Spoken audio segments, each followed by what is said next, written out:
Et parlant de justice, il faut se dire que la semaine dernière, je vous parlais d'une plainte qui a été déposée par le Conseil des Camerounais de la diaspora en compagnie de ce qu'on peut appeler Respondere Advocatus, qui est une organisation de juristes s'occupant de la situation politique humanitaire au Cameroun.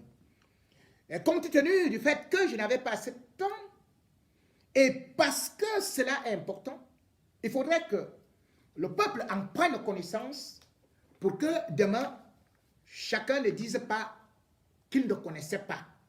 Et qu'on ne dise pas que c'était peut-être du bluff. Et sachez donc que c'est une plainte qui a été déposée sous le numéro 213 19 00 770 P20. Et cette plainte a été déposée auprès de monsieur le procureur de la République, près le tribunal judiciaire de Paris, pour torture et autres traitements inhumains et dégradants. Cette plainte, comme je le disais, a donc été déposée par, bien sûr, le CCD et Respondere Advocatus. Faudrait-il que je puisse vous lire les multiples choses qu'on reproche au Cameroun, ok, ou à certains responsables?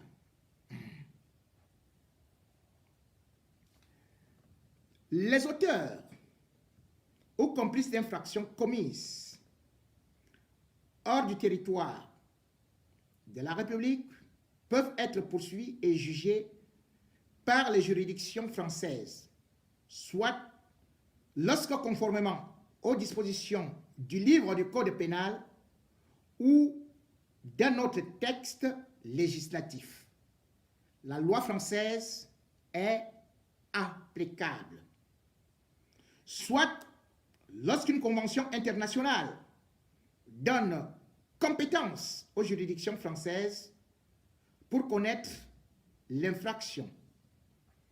L'article 689, alinéa 1, limite cette compétence aux infractions prévues par certaines conventions internationales énumérées aux articles 689.2 à 689.9. En application des conventions internationales visées aux articles suivants, peut être poursuivie et jugée par les juridictions françaises si elle se trouve en France, toute personne qui s'est rendue coupable hors du territoire de la République de l'une des infractions énumérées par ces articles. L'article 1 de la Convention de New York contre la torture stipule 1. Au fin de la présente convention, le terme torture désigne tout acte par lequel une douleur ou des souffrances aiguës, physiques ou mentales, sont intentionnellement infligées à une personne au fin notamment d'obtenir d'elle ou d'une tierce personne des renseignements ou des aveux, de la punir d'un acte qu'elle ou une tierce personne a commis ou est soupçonnée d'avoir commis, ou de faire pression sur elle, ou d'intimider, ou de faire pression sur une tierce personne, ou pour tout autre motif fondé sur une forme de discrimination. Cet article est sans préjudice de tout instrument international ou de toute nationalité qui contient ou peut contenir des dispositions de portée plus large. L'article 2 de la dite convention précise: 1.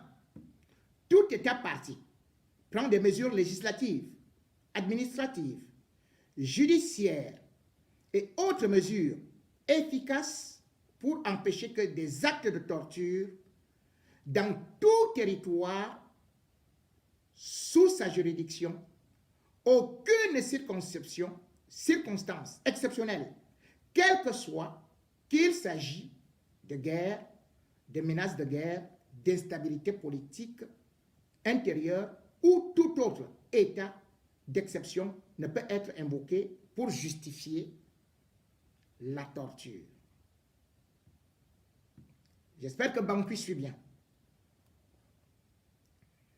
L'article 5 du même texte stipule: tout État parti prend les mesures nécessaires pour établir la compétence aux fins de connaître des infractions visées à l'article 4 dans les cas suivants. Quand l'infraction a été commise sur tout territoire sous la juridiction du dit État ou à bord d'aéronefs ou de navires immatriculés dans cet État, quand l'auteur présumé de l'infraction est un ressortissant du dit État. Ceci étant, c'était une introduction pour vous dire pourquoi est-ce que cette plainte a donc été déposée et contre qui elle a été déposée. Et bien sûr, beaucoup de personnalités du Cameroun sont impliquées et devraient donc, dans les prochains jours, répondre de leurs actes. Compte tenu de ce qui précède, et parce qu'ils sont au moins une centaine, je pourrais publier des noms tout en vous disant que non seulement il y a des commissaires, il y a des colonels, il y a des juges, et il y a des ministres, bref, tout le gouvernement qui a eu à agir au niveau de la guerre anglophone, qui continue à agir dans des tortures, des atteintes graves, eh bien, ceux-là seront poursuivis.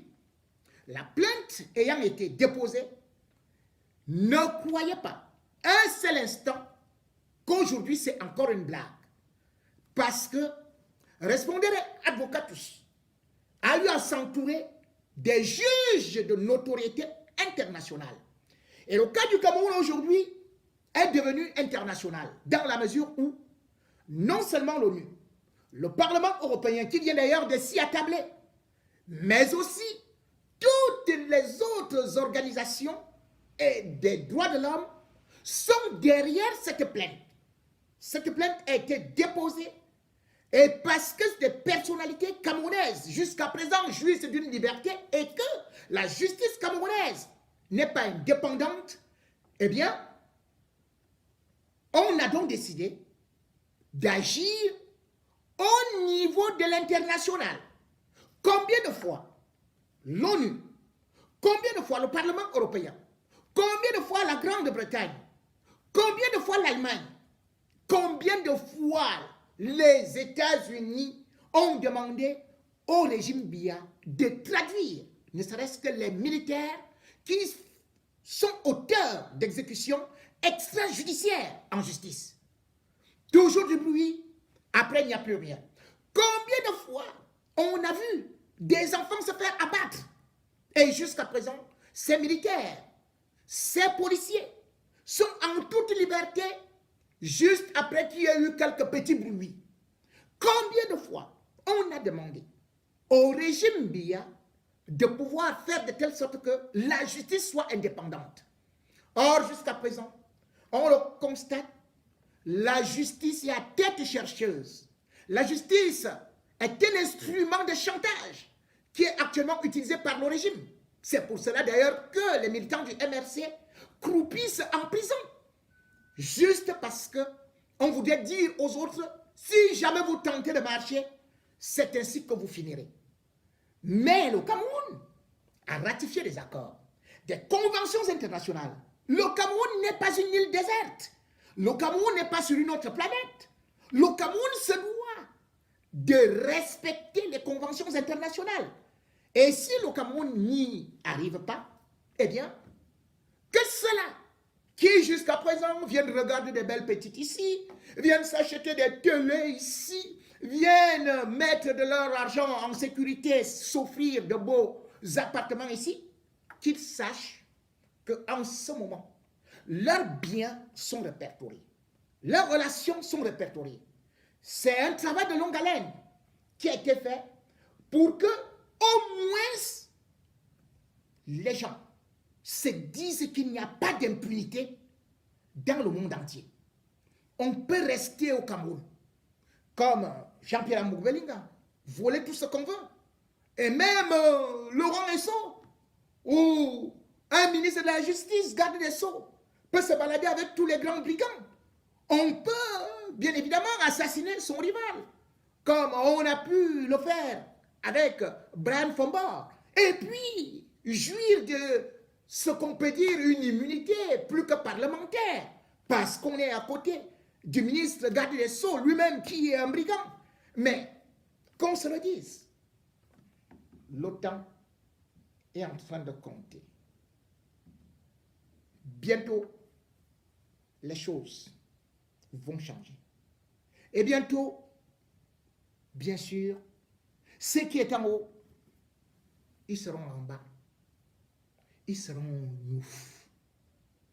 Parce que celui qui était leur protecteur, il a disparu de la scène internationale. Celui qui était leur Dieu, tout-puissant, qui faisait d'eux vraiment les intouchables, celui-là, aujourd'hui, est omni-absent. Oui, quand le président n'est plus là, sachez donc que vous commencez à devenir orphelin. Oui, vous avez de l'argent pour vous acheter de belles maisons, mais ces maisons-là seront récupérées. Ces maisons-là ne vous appartiendront pas. C'est bien que vous investissez là, dans le blanchiment, reviendront à l'État. À chaque fois qu'on a vu un régime se disant tout puissant, à chaque fois qu'on a vu un président jouant le plus fort et ses apôtres se faisant passer comme des intouchables, on a vu finalement ce régime s'écrouler. Le régime Biya est déjà à sa fin. Et en le regardant, se lézarder, en voyant tout simplement comment un président, aujourd'hui, lui-même ne maîtrise plus rien, est devenu comme un enfant, séquestré dans une maison. On dit, le temps de la libération et la chute est arrivé. Oui, comme Mobutu, Paul Biya est en train de disparaître de la scène politique. Comme au temps de Mobutu, ces ministres sont en train de voler. Comme au temps de Mobutu, ces ministres sont en train de s'agiter, espérant qu'il y aura encore des miracles et que tout va continuer comme avant. Non, le président Biya est à sa fin et il y a des signes qui ne trompent pas.